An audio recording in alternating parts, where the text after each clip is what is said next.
जब जिंदगी की दौड़ में थक जाओ तो ठहर जाना। जब जिंदगी की दौड़ में थक जाओ ना तो ठहर जाना, खुद से मुलाकात करना।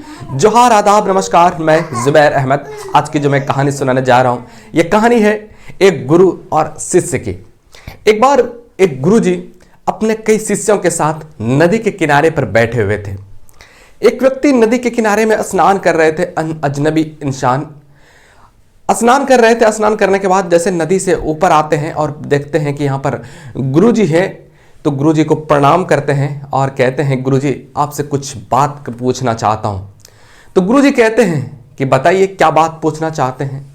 तो व्यक्ति कहता है कि मैं बहुत दूर से आ रहा हूँ और मैं यहाँ पर बसना चाहता हूँ, कि यहाँ के लोग कैसे हैं। तो गुरुजी कहते हैं कि जहाँ से आए हो पहले एक बात बताओ, मैं तुम्हारे सवाल का जवाब मैं बाद में दूंगा। पहले तुम ये हमको बताओ कि जहां से तुम आए हो और वहां से क्यों आए हो और यहां क्यों रहना चाहते हो और वहां के लोग कैसे हैं।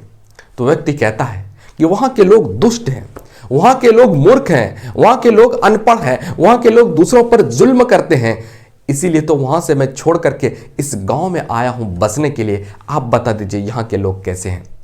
तो गुरुजी कहते हैं यहाँ के लोग भी दुष्ट हैं, यहाँ के लोग भी मूर्ख हैं, यहाँ के लोग भी जालिम हैं, यहाँ के लोग भी दूसरों को ताना मारते हैं, यहाँ के लोग भी एक दूसरे से लड़ाई करते हैं।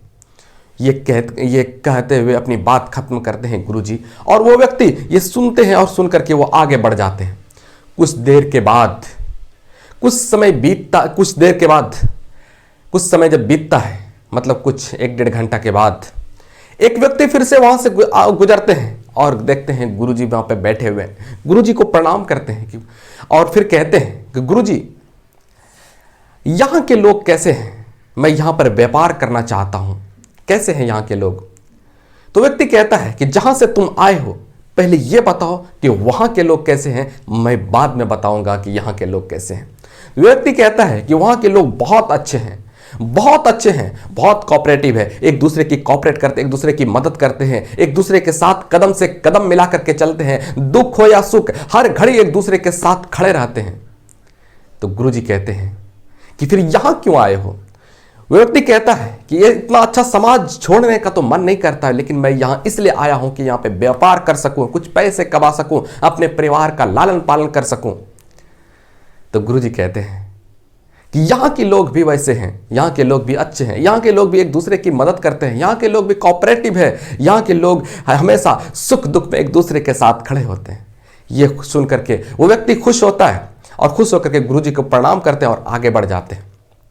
उसके बगल में बैठा शिष्य ये देख करके आश्चर्य हो जाता है और गुरुजी से पूछते हैं कि गुरुजी आपके सामने 2 राहगीर गुजरे और दोनों राहगीर ने एक ही सवाल किए और आपने दोनों राहगीर को, दोनों अनजान व्यक्ति को अलग अलग जवाब दिए, आप ऐसा क्यों। तो गुरुजी कहते हैं, मुस्कुराते हैं और कहते हैं कि बेटा ये नजरिए का खेल है। इनको पहले वाले जो व्यक्ति ने जो पूछा कि हमारे समाज में दुष्ट व्यक्ति यहाँ कैसे लोग हैं, इनके दिमाग में निगेटिविटी भरा हुआ है, दुष्ट व्यक्ति को देखने की नजर लग गई है, दुष्ट व्यक्ति को देखने का इनकी आंखों में समा गया है कि दुष्ट व्यक्ति को ही देखना, इसलिए यहां भी दिखेगा तो वही दुष्ट नजर ही आएगा। और दूसरे व्यक्ति को अच्छे देखने की ये थी, वो अच्छा देखते थे, वो पॉजिटिव सोचते थे। तो यहाँ के लोगों में भी पॉजिटिविटी है, यहाँ के लोग भी पॉजिटिव है, यहाँ के लोगों में भी पॉजिटिविटी दिखाई देगी। दोस्तों, इस कहानी से शिक्षा मिलती है कि सब कुछ सोच नजरिए का खेल है, सब कुछ नजरिए का खेल है। आप जैसा सोचते हैं वैसा बन जाते हैं। आप पॉजिटिव सोचेंगे आपको पॉजिटिव दिखेगा, आप निगेटिव सोचेंगे आपको निगेटिव दिखेगा।